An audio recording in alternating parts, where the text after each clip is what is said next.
It's true what people say, spending a lot of time with someone makes you become like that person.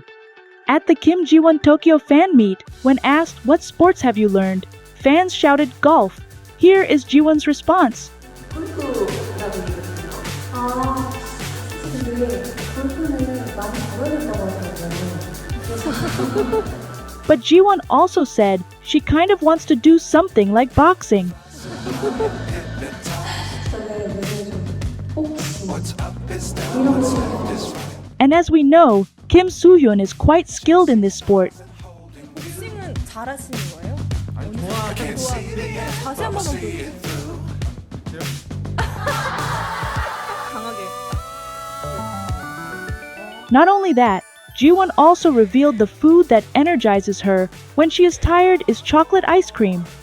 She also mentioned that she used to not like coffee but now cannot live without it. 다시마 얼추가 돼.